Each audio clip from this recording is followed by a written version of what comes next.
नमस्कार दोस्तों, एक बार फिर से आपका स्वागत है गुरुकुल पर। फाउंडेशन बैच शुरू हो चुका है। जो भी विद्यार्थी बेसिक लेवल से इंग्लिश सीखना चाहते हैं, this is the best platform for you on YouTube. एक सेशन हमारा ऑलरेडी हो चुका है, आज हमारा दूसरा सेशन है। जिन भी विद्यार्थियों ने वो क्लास नहीं देखी है, जाकर के वो सेशन ज़रूर देखिए, आपको बहुत सारी चीज़ें सीखने को मिलेगी। शुरू करते हैं आज का सेशन।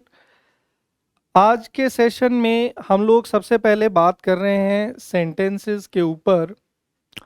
जो हमारा पिछला सेशन था उसके अंदर हमने टाइप ऑफ सेंटेंसेस पे बात करी थी, जो किस पर बेस्ड हैं, पर्पस। पर्पस का मतलब होता है उद्देश्य।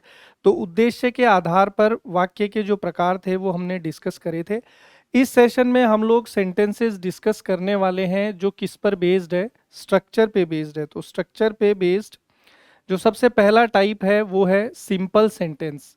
सिंपल सेंटेंस में क्या होता है? सिंपल सेंटेंस जैसा कि नाम से ही नजर आ रहा है, सिंपल सेंटेंस के अंदर हमारे पास एक इंडिपेंडेंट क्लॉज होता है। अब बहुत सारे स्टूडेंट्स को क्लॉज का प्रॉब्लम होगा कि क्लॉज क्या होता है। देखिए, क्लॉज को हिंदी में अगर मैं कहूँ तो वाक्य खंड बोलते हैं। सेंटेंस के अंदर एक ऐसा ग्रुप, किस चीज का ग्रुप? वर्ड्स का ग्रुप। वाक्य के अंदर शब्दों का एक समूह जिसका खुद का कर्ता हो और प्रेडिकेट हो। प्रेडिकेट मतलब वो पार्ट जो सब्जेक्ट को एक्सप्लेन करता है। तो ऐसा सेंटेंस जिसके अंदर एक ग्रुप ऑफ वर्ड्स है और उस ग्रुप ऑफ वर्ड्स का एक सब्जेक्ट है और उसका प्रेडिकेट है, उसी को हम लोग लैंग्वेज में हम क्या बोलते हैं? क्लॉज बोलते हैं। हिंदी में वाक्य खंड बोलते हैं। अगर इसको थोड़ा सा आसान मैं आपके लिए करूं तो किसी भी सेंटेंस के अंदर जितने आपको सब्जेक्ट नजर आते हैं उतने ही क्लॉज होते हैं। ठीक है, अगर आपको दो सब्जेक्ट नजर आ रहे हैं मतलब उसमें दो क्लॉज है। एक ही सब्जेक्ट है मतलब एक क्लॉज है और वो एक पूरा सेंटेंस है। ठीक है, जैसे यहाँ पर आपने देखा कि शी रन्स एवरी मॉर्निंग। अब ये क्लॉज कैसा है? इंडिपेंडेंट। इंडिपेंडेंट का मतलब है स्वतंत्र। मतलब कि जो क्लॉज या जो वाक्य खंड आपने लिखा है वो किसी पे डिपेंडेंट नहीं है, निर्भर नहीं है अपने रिजल्ट के लिए या अपने कॉन्सिक्वेंस के लिए, परिणाम के लिए। तो यहाँ पर ये सी, ये सब्जेक्ट हुआ। कितने सब्जेक्ट नजर आ रहे हैं? एक सब्जेक्ट नजर आ रहा है। मतलब कितने क्लॉज हो गए? एक। रन्स आपका मेन वर्ब हो गया। एवरी जो है ये आपका एडवर्ब। मॉर्निंग जो है ये सेंटेंस में आपका क्या हो गया? ऑब्जेक्ट। तो शी रन्स एवरी मॉर्निंग, ये एक क्लॉज है, मतलब एक सब्जेक्ट नजर आ रहा है और ये क्लॉज किसी पर डिपेंड भी नहीं है। ठीक है, तो हम लोग बोल सकते हैं कि ये वाला जो सेंटेंस है वो कौन सी कैटेगरी का सेंटेंस है? सिंपल सेंटेंस है। हिंदी में हम लोग इसको साधारण वाक्य भी बोलते हैं। ठीक है, दूसरा कह रहा है कंपाउंड सेंटेंस। देखिए, कंपाउंड जो वर्ड है ये आपने साइंस में भी काफी सुना होगा, यौगिक बोलते हैं। और कंपाउंड जो है बेसिकली कॉम्बिनेशन से बनता है। किस चीज का कॉम्बिनेशन होगा इसके अंदर? तो दोस्तों इसके अंदर हमारे पास कॉम्बिनेशन होगा क्लॉज का। कितने क्लॉज होंगे हमारे पास? दो क्लॉज होंगे। और जो चीज आपको ध्यान रखनी है वो ये ध्यान रखनी है कि दोनों जो क्लॉज होंगे वो इंडिपेंडेंट होंगे। इंडिपेंडेंट मतलब स्वतंत्र होंगे। ऐसा नहीं होगा कि एक क्लॉज का रिजल्ट दूसरे पे डिपेंड कर रहा है या दूसरा जो क्लॉज है उसका जो आउटकम है वो पहले पे डिपेंड कर रहा है। ऐसा नहीं होगा। दो क्लॉज होंगे। अभी अभी मैंने आपको बताया था आइडेंटिफाई करने का तरीका, सिंपल। जितने आपके सब्जेक्ट नजर आएंगे आपको उतने क्लॉज हैं। तो कंपाउंड सेंटेंस कौन सा सेंटेंस है? वो सेंटेंस है जिसमें दो इंडिपेंडेंट क्लॉज हैं। ठीक है, और आइडेंटिफाई करने का एक सिंपल तरीका क्या है कि दोनों क्लॉज जो है वो किसी कंजंक्शन से जुड़े हुए होंगे। ठीक है, एग्जाम्पल देखिए, शी रन्स, ये एक सब्जेक्ट हुआ तो ये एक क्लॉज आपका ये हो गया कि वह दौड़ती है। दूसरा क्लॉज है कि ही साइकिल्स, कि वह साइकिल चलाता है, तो ये दूसरा सब्जेक्ट है तो दूसरा क्लॉज है। वह दौड़ती है, वह साइकिल चलाता है। दोनों एक दूसरे से बिल्कुल अलग हैं, एक दूसरे के ऊपर कोई डिपेंडेंसी नहीं है, तो दोनों इंडिपेंडेंट क्लॉज हो गए। और दोनों को आपने किससे जोड़ दिया? कंजंक्शन से जोड़ दिया। ठीक है, तो यहाँ पर ये वाला जो सेंटेंस आपका बना, she runs and he cycles, ये कौन से टाइप का सेंटेंस हो गया? कंपाउंड सेंटेंस हो गया। और ये कौन से टाइप के सेंटेंस हम लोग डिस्कस कर रहे हैं? वो सेंटेंस जो किस पर आधारित है? स्ट्रक्चर पर आधारित है। ठीक है, चलिए आगे बढ़ते हैं। नेक्स्ट है हमारा कॉम्प्लेक्स सेंटेंस। कॉम्प्लेक्स सेंटेंस क्या होता है दोस्तों?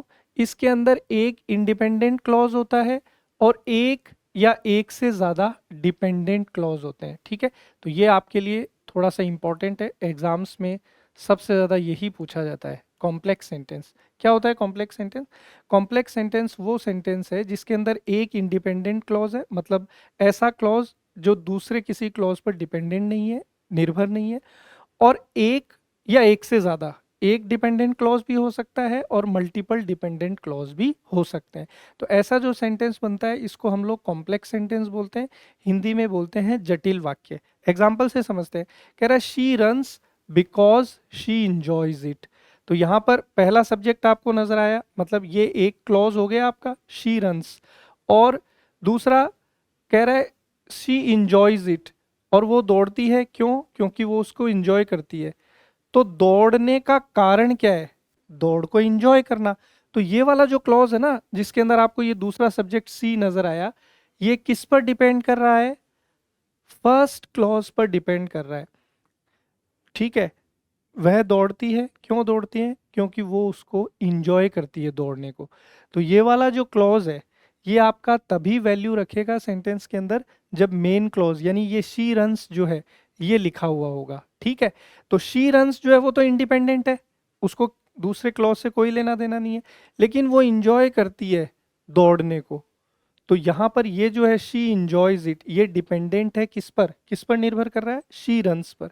तो ये आपका डिपेंडेंट क्लॉज हो गया। एक डिपेंडेंट क्लॉज भी हो सकता है कॉम्प्लेक्स सेंटेंस में, एक से ज्यादा भी हो सकता है। कैसे? जैसे ये सेंटेंस ऐसे भी हो सकता है, she runs because she enjoys it and she likes it। वह दौड़ती है, क्यों दौड़ती है? क्योंकि वो उसको एंजॉय करती है दौड़ने को और उसको दौड़ने पसंद भी है। तो यहाँ पर देखिए शी रन्स, ये इंडिपेंडेंट क्लॉज हो गया, एक क्लॉज ये हो गया डिपेंडेंट, वो एंजॉय करती है। दूसरा डिपेंडेंट क्लॉज क्या हो गया? She likes it. तो ये दूसरा और ये तीसरा। तो अगर आपसे पूछा जाए ये कैसा है सेंटेंस, तो ये भी आपका क्या हो जाएगा? कॉम्प्लेक्स सेंटेंस हो जाएगा दोस्तों। ठीक है, चलिए अगला है कंपाउंड कॉम्प्लेक्स सेंटेंस। तो जैसा कि नाम से ही नजर आ रहा है, इसमें किस किस का कॉम्बिनेशन है? कंपाउंड सेंटेंस का और कॉम्प्लेक्स सेंटेंस का। कंपाउंड सेंटेंस क्या था? जिसमें दो क्लॉज थे, ठीक है, दोनों इंडिपेंडेंट थे और दोनों को आपने किससे जोड़ रखा था? कंजंक्शन से। कंपाउंड कॉम्प्लेक्स सेंटेंस में क्या होता है? दो इंडिपेंडेंट क्लॉज है। ठीक है, सबसे पहली बात ये है, कितने इंडिपेंडेंट क्लॉज है? दो इंडिपेंडेंट क्लॉज है, और कम से कम एक आपको डिपेंडेंट क्लॉज चाहिए। ये है कंपाउंड कॉम्प्लेक्स सेंटेंस। दोबारा सुनिए, दो इंडिपेंडेंट क्लॉज है और कम से कम मिनिमम एक डिपेंडेंट क्लॉज होना चाहिए। कॉम्प्लेक्स सेंटेंस क्या है? कॉम्प्लेक्स सेंटेंस के अंदर आपके पास एक इंडिपेंडेंट क्लॉज है और एक या एक से ज्यादा डिपेंडेंट क्लॉज। ठीक है, अब जैसे एग्जांपल से समझते हैं, शी रन्स, ये एक सब्जेक्ट दिख गया तो पहला क्लॉज ये हो गया, and he cycles because they love fitness. अब ही साइकिल्स जो है ये दूसरा क्लॉज, क्योंकि दूसरा सब्जेक्ट आपको यहाँ पे दिख गया। दोनों इंडिपेंडेंट है, दोनों का एक दूसरे से कोई लेना देना। वह दौड़ती है, वह साइकिल चलाता है, तो दौड़ना साइकिल चलाना अलग अलग बात है दोनों। लेकिन ये दोनों जो हैं इनको आपने रिलेट किया आगे तीसरे क्लॉज से, बिकॉज दे लव फिटनेस। ये तीसरा क्लॉज है क्योंकि यहाँ आपको तीसरा सब्जेक्ट नजर आ गया। तो ये इसने कहा कि एक या एक से ज्यादा डिपेंडेंट क्लॉज, तो यहाँ पर एक डिपेंडेंट क्लॉज भी है। वह दौड़ती है, वह साइकिल चलाता है, दोनों किस चीज पर डिपेंड कर रहे हैं?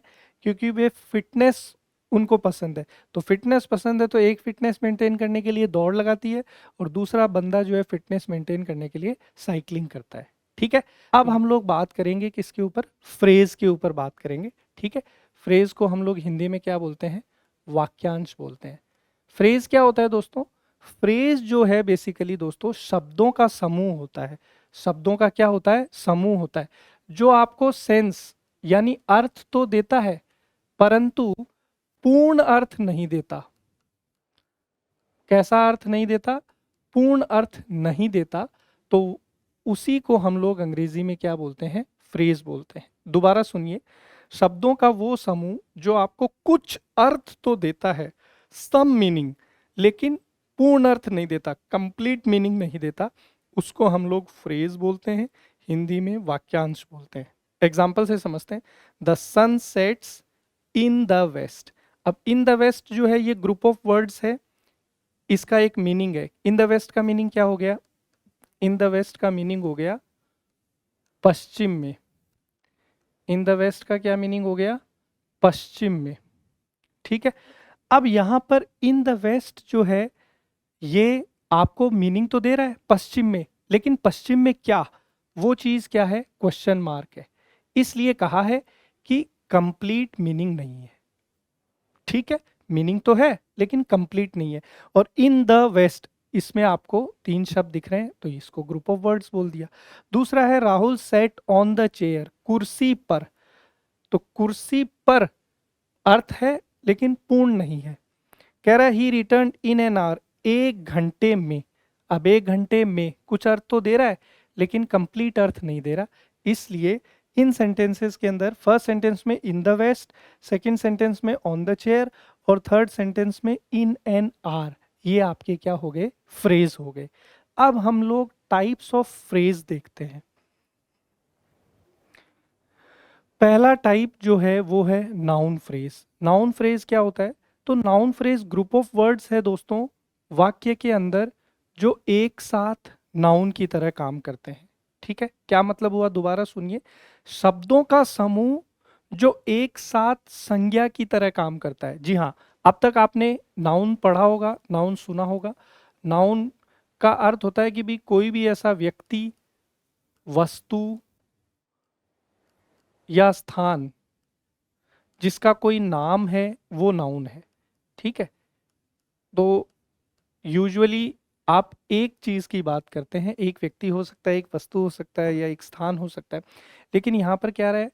ग्रुप ऑफ वर्ड्स, शब्दों का समूह जो एक साथ पूरा नाउन की तरह काम करता है, संज्ञा की तरह काम करता है, उसको हम लोग लैंग्वेज में क्या बोलते हैं? नाउन फ्रेज बोलते हैं।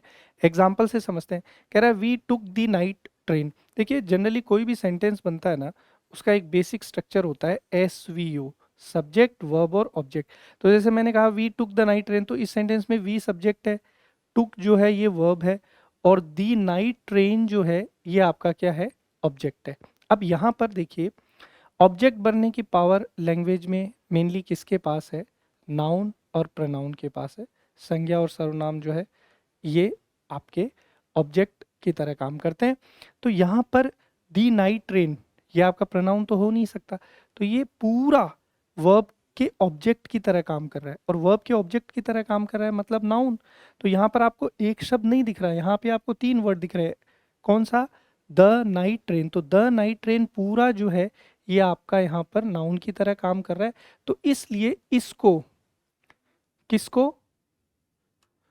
द नाइट ट्रेन को हम लोग क्या बोल सकते हैं? नाउन फ्रेज हम लोग यहाँ पर इसको बोल सकते हैं। ठीक है, चलिए आगे कह रहा है do you know the man sitting in the corner. तो यहाँ पर डू आपका क्या है? हेल्पिंग वर्ब, ये इंट्रोगेटिव सेंटेंस है। यू आपका सब्जेक्ट हो, नो आपका मेन वर्ब, और ये जो पूरा part the man sitting in the corner, ये आपका क्या हो गया? यहाँ पर ऑब्जेक्ट हो गया। अब ऑब्जेक्ट नाउन या प्रोनाउन? प्रोनाउन ये है नहीं, तो बेसिकली ये भी है कि आपका नाउन। अब ये पूरा ग्रुप है जो नाउन की तरह काम कर रहा है, इसलिए हम लोग इसको लैंग्वेज में क्या बोलेंगे? नाउन फ्रेज बोलेंगे। तो शब्दों का वो समूह जो पूरा ग्रुप ऑफ वर्ड्स जो कंप्लीट एक साथ नाउन की तरह काम करे, उसी को हम लोग लैंग्वेज में क्या बोलते हैं? नाउन फ्रेज बोलते हैं। ठीक है, चलिए आगे बढ़ते हैं। नेक्स्ट है आपका वर्ब फ्रेज। वर्ब फ्रेज क्या होता है? तो वर्ब फ्रेज जो है दोस्तों, इसके अंदर मेन वर्ब अकेली भी हो सकती है, या मेन वर्ब और ऑक्सिलरी वर्ब। ऑक्सिलरी वर्ब को हम लोग किस नाम से जानते हैं?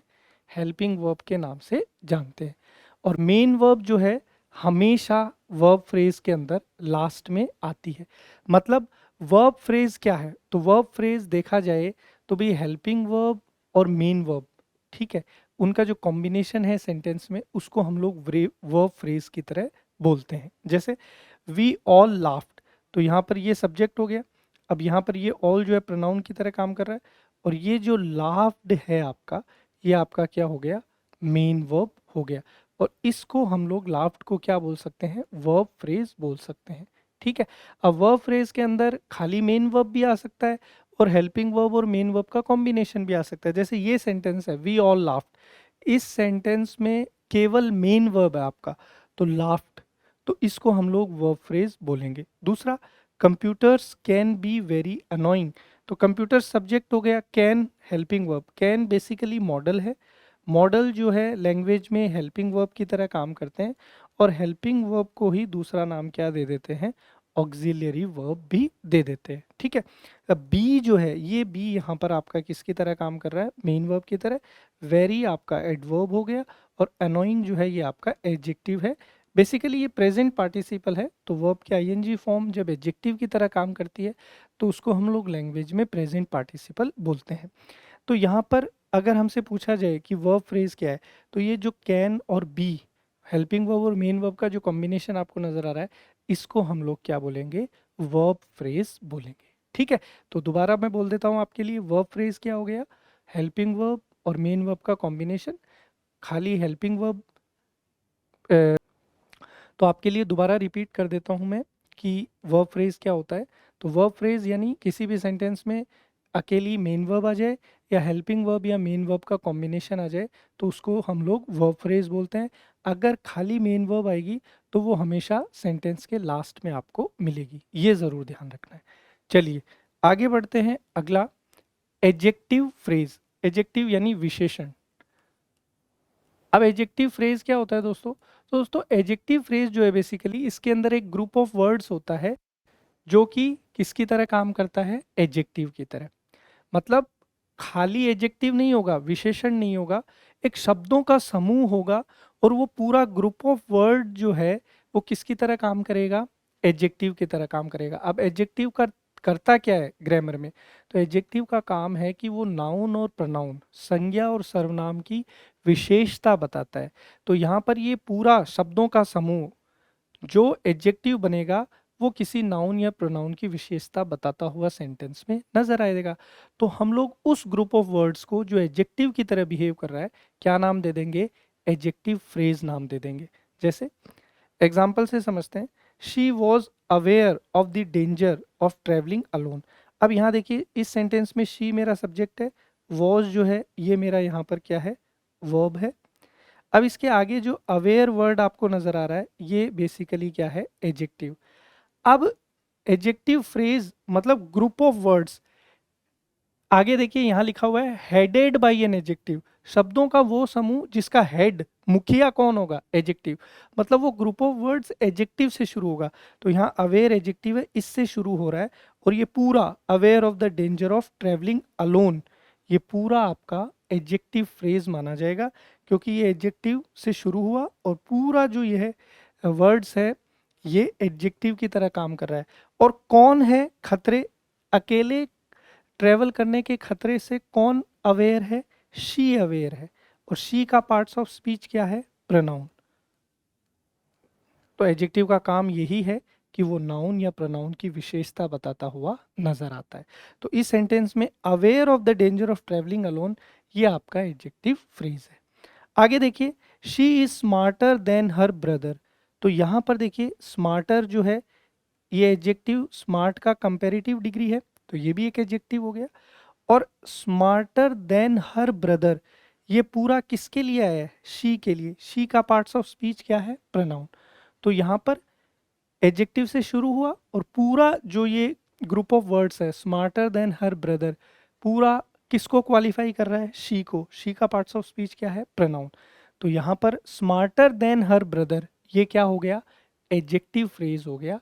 ठीक है, चलिए तो यहाँ पर आपको समझ में आ गया कि भाई शब्दों का वो समूह जिसका मुखिया हेड एडजेक्टिव है और जो नाउन या प्रोनाउन को विशेषता बताता हुआ नजर आता है, क्वालिटीज कैरेक्टरिस्टिक्स बताता है, तो हम लोग उसको जो है क्या बोल देते हैं, एडजेक्टिव फ्रेज बोल देते हैं। आगे बढ़ते हैं दोस्तों। अगला देखिए, एडवर्ब फ्रेज। ठीक है, अब एडवर्ब फ्रेज में क्या होगा, ग्रुप ऑफ वर्ड्स होगा जो किसकी तरह काम करेगा, सिंगल एडवर्ब की तरह। ठीक है, एडवर्ब आप जानते हैं क्या होता है एडवर्ब, एडवर्ब को हिंदी में हम लोग क्रिया विशेषण बोलते हैं। क्रिया विशेषण क्या काम करता है? एडवर्ब जो है दोस्तों अंग्रेजी में वर्ब की विशेषता बताता है, एडजेक्टिव की विशेषता बताता है और एडवर्ब की विशेषता बताता है। तो यहाँ पर एडवर्ब फ्रेज किसको बोला जाएगा? तो एक शब्दों का समूह, ठीक है, जो सिंगल एडवर्ब की तरह काम करेगा। और एडवर्ब क्या काम करती है? एडजेक्टिव, वर्ब और एडवर्ब की विशेषता बताती है। तो वो सिंगल एडवर्ब, ठीक है, ग्रुप ऑफ वर्ड, शब्दों का समूह तो रहेगा, लेकिन वो एक सिंगल एडवर्ब की तरह काम करेगा और किसी एडजेक्टिव, वर्ब या एडवर्ब की विशेषता बताता हुआ नजर आएगा। तो उस ग्रुप ऑफ वर्ड्स को जो एक सिंगल एडवर्ब की तरह काम कर रहा है, उसको हम लोग क्या नाम दे देंगे? एडवर्ब फ्रेज हम लोग उसको नाम दे देंगे, ठीक है। और एक और तरीका है इसको पता लगाने का कि ये जो एडवर्ब फ्रेज है ये आपको व्हेन, वेयर, व्हाई, हाउ और हाउ ऑफन इन शब्दों का आंसर करता है, ठीक है। तो उससे आप थोड़ा इजीली आइडेंटिफाई कर सकते हैं। एग्जांपल से समझते हैं। कह रहा है he was remarkably good at math, कि ये कह रहा है कि ही जो है वो काफ़ी ज़्यादा अच्छा था किसमें? गणित में। अब ये जो रिमार्केबली है ये आपका एडवर्ब, ठीक है। तो ये यहाँ पर मैंने कहा था कि भी group of words that functions as a single adverb. तो ये रिमार्केबली गुड जो है ये पूरा यहाँ पर एडवर्ब की तरह काम कर रहा है। रिमार्केबली खुद तो एडवर्ब है ही और गुड एडजेक्टिव है, लेकिन रिमार्केबली गुड पूरा जो है कॉम्बिनेशन बना हुआ है यहाँ एडवर्ब का। और किसकी विशेषता बताते हुए आ रहा है? ही वॉज किस में अच्छा था? मैथ में अच्छा था। तो यहां पर किसका आंसर मिला? हाउ का, ठीक है, कि हाउ गुड ही वॉज, कि वो कितना अच्छा था मैथ्स में। तो उसका आंसर क्या है? रिमार्केबली गुड, कि वो काफी अच्छा था किसमें? गणित में, ठीक है। यहाँ एक चीज और समझ लीजिए प्रेपोजिशन का, गुड के साथ हमेशा एट आता है, फिक्स प्रेपोजिशन है ये, और बैड के साथ हमेशा इन आता है। इस पर कई बार कॉम्पिटिटिव एग्जाम्स में सवाल पूछे गए। अगला है शी रैन इनक्रेडिबली फास्ट। तो हाउ डिड शी रन, कि वह कैसे दौड़ी थी? तो उसका जवाब है इनक्रेडिबली फास्ट, कि बहुत ही जबरदस्त तेजी से वो दौड़ी थी। तो यहाँ ये पूरा जो ग्रुप है वर्ड्स का, इनक्रेडिबली फास्ट, ये इस रन वर्ब को क्वालिफाई कर रहा है। तो इस इनक्रेडिबली फास्ट को हम लोग क्या नाम दे देंगे? एडवर्ब फ्रेज नाम दे देंगे, ठीक है। दोबारा सुन लीजिए, शब्दों का वो समूह जो सिंगल एडवर्ब की तरह काम करता है और किसी वर्ब, एडजेक्टिव और एडवर्ब की विशेषता बताता हुआ नजर आता है, उसको हम लोग एडवर्ब फ्रेज बोलते हैं। व्हेन, वेयर, व्हाई, हाउ और हाउ ऑफन का आंसर आपको करता हुआ नजर आ रहा है। दो एग्जाम्पल हमने लिखे, इसमें हाउ का आंसर करते हुए ये दोनों एडवर्ब फ्रेज हमें नजर आए, ठीक है। उम्मीद करता हूँ ये आपको क्लियर हो गए हैं। आगे बढ़ते हैं। अगला जो हमारा लास्ट टाइप है वो है प्रेपोजिशनल फ्रेज। क्या होता है प्रेपोजिशनल फ्रेज? तो प्रेपोजिशनल फ्रेज भी एक शब्दों का समूह होता है जो शुरू होता है किसी प्रेपोजिशन से, कोई भी प्रेपोजिशन हो सकता है, और वो खत्म होगा किसी नाउन से, प्रोनाउन से या किसी नाउन फ्रेज से। अब नाउन फ्रेज क्या होता है? तो मैंने आपको बताया था कि शब्दों का वो समूह जो नाउन की तरह काम करता है, group of words which acts as noun is termed as noun phrase, ठीक है। शब्दों का वो समूह जो एक संज्ञा की तरह काम करे उसी को हम लोग नाउन फ्रेज बोलते हैं। तो प्रेपोजिशनल फ्रेज आइडेंटिफाई करना सबसे आसान है, क्योंकि वो प्रेपोजिशन से शुरू होगा, पूरा ग्रुप होगा, और वो किसकी तरह काम कर सकता है? नाउन की तरह काम कर सकता है। खत्म होगा किस पर? खत्म होगा नाउन प्रेपोजिशन फ्रेज नाउन पे, प्रोनाउन पे या किसी नाउन फ्रेज पे खत्म होता है। कौन? Prepositional phrase. ये चीज ध्यान रखनी है। एग्जाम्पल से समझते हैं। कह रहा है the book on the table is mine. तो यहाँ पर द बुक जो है ये सब्जेक्टिव पार्ट है आपका। ऑन द टेबल, अब ये ऑन द टेबल, ऑन देखो क्या है आपका? प्रेपोजिशन है। दी टेबल जो है यहाँ पर आपका किसकी तरह काम कर रहा है? ऑब्जेक्ट की तरह काम कर रहा है। तो ये ऑन द टेबल वाला पार्ट जो है इसको हम लोग लैंग्वेज में क्या बोलेंगे? प्रेपोजिशनल फ्रेज बोल देंगे, ठीक है। दूसरा है शी, ये सब्जेक्ट हुआ। अराइव्ड क्या है? वर्ब हो गया। इन द मॉर्निंग, तो इन से शुरू हुआ और दी मॉर्निंग जो है ये आपका यहाँ पर क्या हो गया, नाउन फ्रेज हो गया। तो दी इन द मॉर्निंग ये पूरा जो है ये किसकी तरह काम करेगा, ये प्रेपोजिशनल फ्रेज की तरह काम करेगा। तो शब्दों का वो समूह जो प्रेपोजिशन से शुरू होता है, ठीक है, और किससे खत्म होता है, नाउन से, प्रोनाउन से या नाउन फ्रेज से, उसी को हम लोग लैंग्वेज में क्या बोलते हैं, प्रेपोजिशनल फ्रेज बोलते हैं। ठीक है, तो हमने फ्रेज क्या होता है वो सीखा और फ्रेज के पांचों टाइप डिस्कस कर लिए। बहुत इंपॉर्टेंट सेगमेंट है, अक्सर एग्जाम्स में आजकल ये पूछा जा रहा है। आगे बढ़ते हैं नेक्स्ट। अब हमारा दूसरा सेगमेंट कि क्लॉज क्या होता है। ठीक है, क्लॉज को हम लोग हिंदी में बोलते हैं वाक्य खंड, वाक्य का भाग। आसान शब्दों में अगर बोला जाए तो क्या बोल सकते हैं, वाक्य का भाग। कहता है group of words which forms part of a sentence and contains a subject and predicate is called a clause.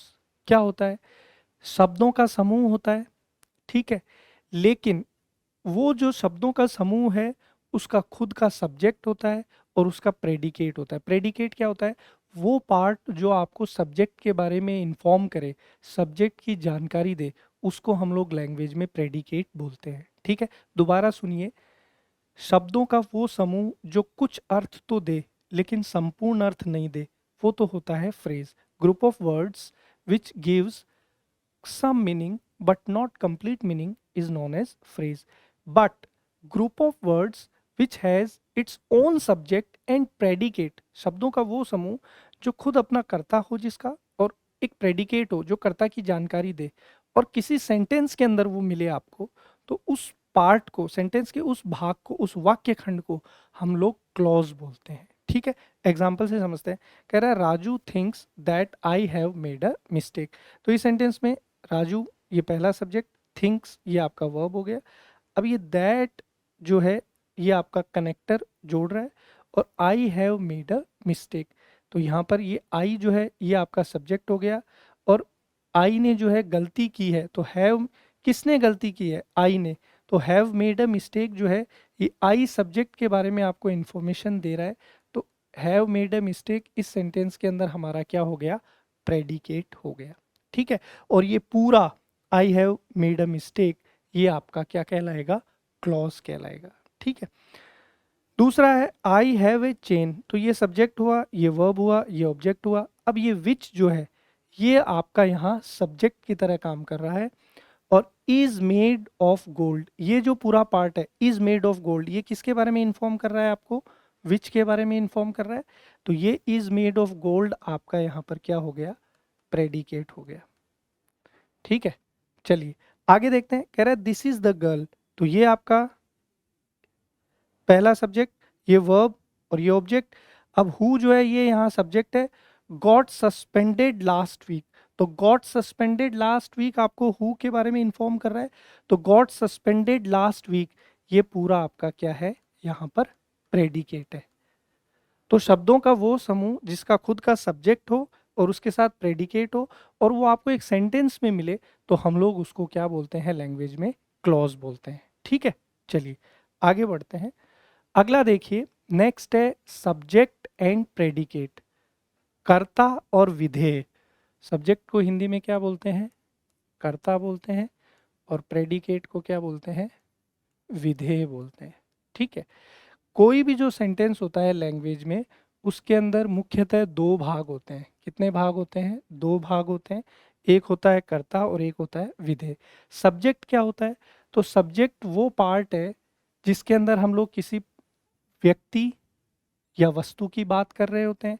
उस व्यक्ति या वस्तु के बारे में जो इंफॉर्मेशन हमें दे रहा होता है, उस पार्ट को हम लोग लैंग्वेज में क्या बोलते हैं, predicate. The part which tells something about the subject, वो हिस्सा जो आपको सब्जेक्ट के बारे में इंफॉर्म करे, उसको हम लोग लैंग्वेज में क्या बोलते हैं, प्रेडिकेट बोलते हैं। कुछ एग्जाम्पल देख लेते हैं इसके। जैसे ये कह रहा है the earth revolves around the sun, तो द अर्थ ये सब्जेक्टिव पार्ट हो गया।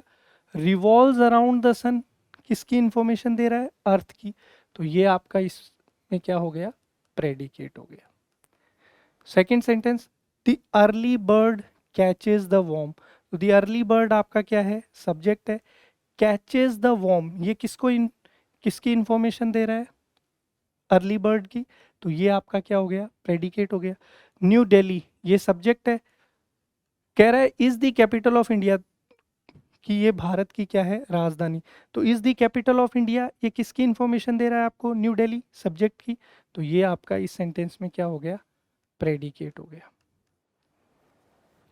ठीक है, चलिए दोस्तों, पिछली क्लास में हमने सेंटेंस के बारे में पढ़ा कि सेंटेंस क्या होता है, सेंटेंस के टाइप क्या होते हैं। तो एक छोटा सा रिवीजन सेशन भी है और आपका प्रैक्टिस भी हो जाएगा पिछले सेशन के ऊपर। तो आइए शुरू करते हैं। पहला क्वेश्चन है, the earth revolves around the sun is a dash sentence. पृथ्वी सूर्य के चारों तरफ चक्कर लगाती है।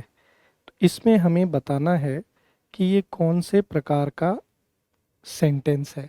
तो दोस्तों ये जो सेंटेंस है, इसमें हमने एक इंफॉर्मेशन पास ऑन करी है कि पृथ्वी जो है वो सूर्य के चारों ओर चक्कर लगाती है।